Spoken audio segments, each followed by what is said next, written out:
Hey everyone, thanks for tuning in. My name is Ryan H. Lewis, and today we're going to talk about some of the new features in the serverless framework version 1.11.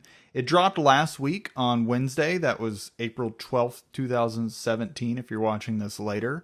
And aside from the normal bug fixes and performance patches, it brought a couple of cool features that we're going to talk about in this video.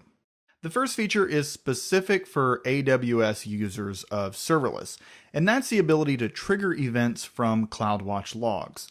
For some time, AWS users have been able to trigger events from CloudWatch alarms, and using CloudWatch alarms, you could, in a roundabout way, get events from CloudWatch logs. That's like setting up a CloudWatch alarm that would be able to watch a log and fire if some text or some type of message appeared in the logs. Now in Serverless 1.11, you don't have to use a CloudWatch alarm to get this type of functionality. You can directly trigger an event from a CloudWatch log. The way that this looks is a new log will come into CloudWatch, it will fire an event, and your Lambda will be invoked.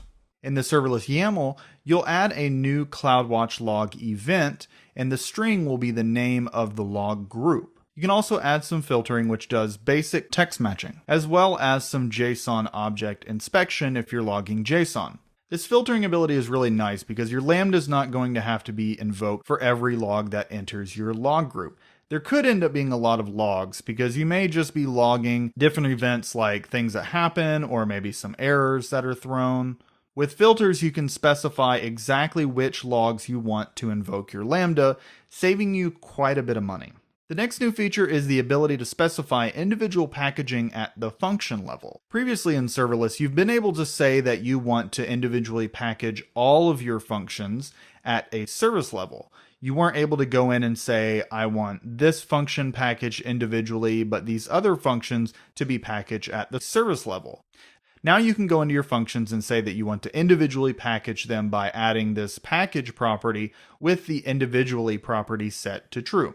You can also include or exclude various files to be included in those packages. When you build this, you'll get two zip files that are packaged separately. They only include the files for each function, and these zip files will be deployed out to your Lambda or your function.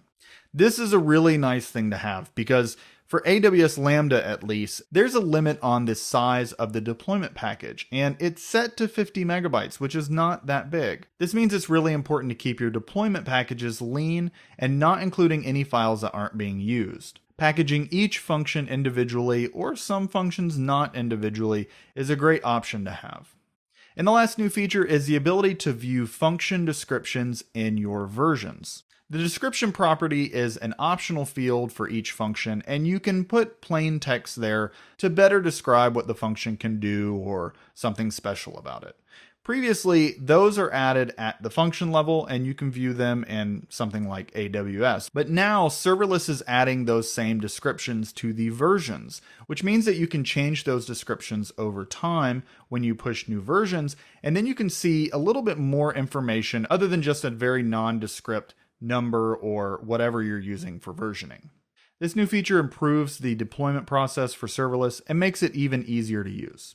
And that's it for all the features in serverless version 1.11. If you want to upgrade to this new version right now, you can go to your console and run the command npm update-g serverless, and that'll be for a global serverless installation. If you've got a local serverless installation, like in one of your projects, you can just remove the -g and upgrade that way.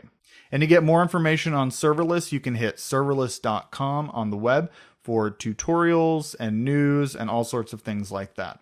And that's it for me. Again, I'm Ryan H. Lewis. You can get more information on me at ryanhlewis.com. If you learned something from this video, please give it a like and subscribe to my channel for more news and tutorials on serverless, AWS, node.js, React, and all sorts of other web technologies.